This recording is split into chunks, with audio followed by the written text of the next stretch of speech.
Hello and welcome to the Voice of TOD. I'm Tom, and today we're going to talk about two stories of potentially big Halo news. They're going to be two separate videos because there's some theorizing to do on either, so keep an eye out for the next one, which we'll be dropping today. But we're over here on Tech Radar, link in the description as always, so if you want to check it out you can. Also, if you enjoy this content, please hit the subscribe, please do like, leave a comment. Let's theorize about some Halo together, because this could potentially be something big for the future of the franchise, and I would love to hear your thoughts on it. But anyway, let's get into the article. Ahead of Halo Infinite, the Master Chief Collection is heading to a new platform, but which one?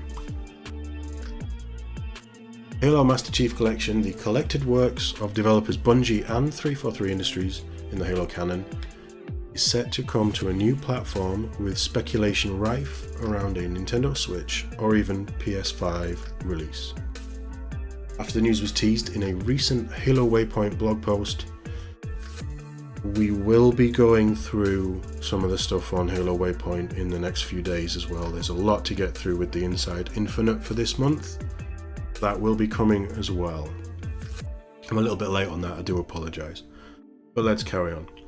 In the blog post, 343's community support and engagement coordinator listed a number of changes coming in the next update or flight for MCC. Later this month, we're currently planning to kick off our next series of flights. We have quite a bit of new content we're looking to get into your hands, but we are deciding what the right amount is and are still waiting to see what progress is made in the coming weeks. The changes include everything from control customizations, mouse and keyboard support for consoles, and undoubtedly the most intriguing change is maybe a new place and way to play. A new way to play. Interesting, very interesting. What does this mean? Well, the MCC first launched on the One back in 2014, support for PC, and the series consoles came 2019, 2020 respectively. Brief history of the MCC. It had a very rocky launch in 2014 as well, but it's an amazing collection of amazing games right now. It's in a really good place, it's in a fun place.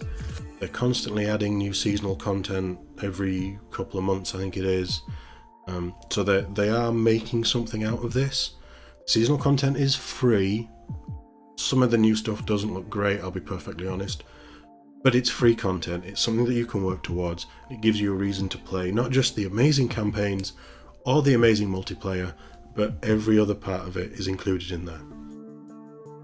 If you haven't played MCC, if you haven't played a Halo game for a while, or you're always looking to get in, that's the first place to start because it's totally worth it. Back to the article.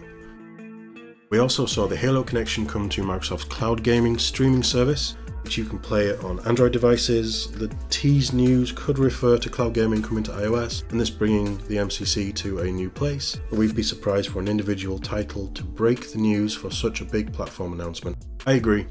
We do know that Microsoft are trying to find a workaround to get cloud gaming on iOS, but I would expect Microsoft to put out something bigger than just a little news update in such a small part of the Xbox fanbase.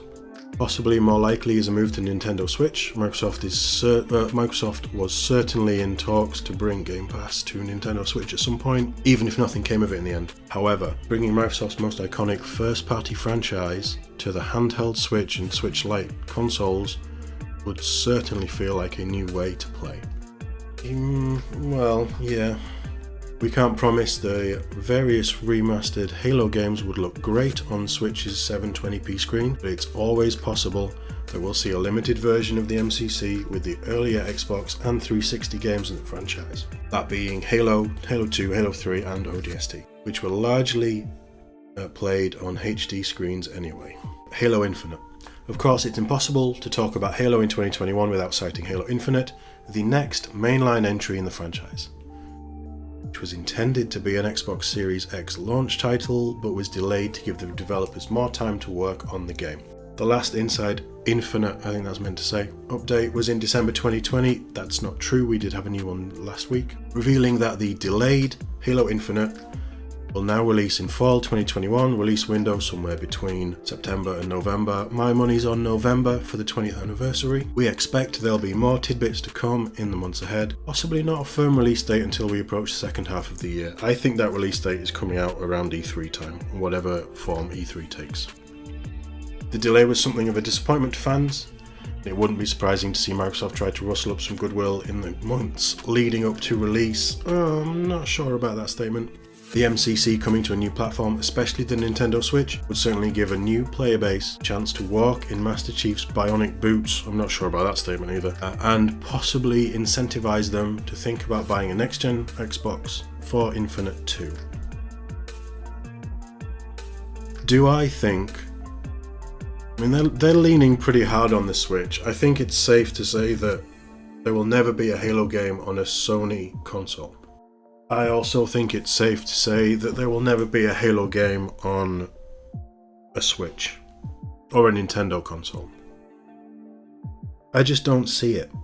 Why would Microsoft put the poster boy of their entire gaming division on another console, which is potentially just going to pull away from sales for their gaming hardware? I don't see it. I just don't see it. I mean, if there is a deal done where Halo goes over to Switch and all of the Legend of Zelda stuff comes to the Xbox, I'd take it straight away. But I don't think there is any way. There's no way that the Chief will exist. Maybe Halo games, but there is no way that Chief would leave the Xbox PC ecosystem. It won't happen. He's too big of a deal for Microsoft. If Chief goes anywhere else, there's no point in owning an Xbox. I mean, there's limited point now, I guess, if you go down the die-hard PC route. But I don't buy that Halo will be on a Switch or a PS5. I could be wrong. I hope I'm not, because it seems like a really stupid business decision to me. But I'm not Microsoft with the billions and trillions that they make every year. They can do probably what they want. But I want to know what you think. Let me know in the comments. I'd be very interested to see what you think a new way to play and a new place to play means. Where are we? I think a new way to play is keyboard support for cloud gaming. It's probably really weird to do that, but I think that's more in line with what they're thinking. It could also be, and I don't know, I've not played Halo on the cloud gaming for a long time, but it could also be touchscreen controls for Halo, well, MCC. There's no mention of Halo 5 here. But it could be touchscreen for MCC on the phones and tablets to make it easier for cloud gaming, so you don't need a controller maybe. A new place to play, I don't know what that could be. It might just be nothing, it might be a badly worded statement that we're reading too much into. But as always, let me know in the comments. I would love to hear what you think. Thank you very much for watching, and I will see you in the next video.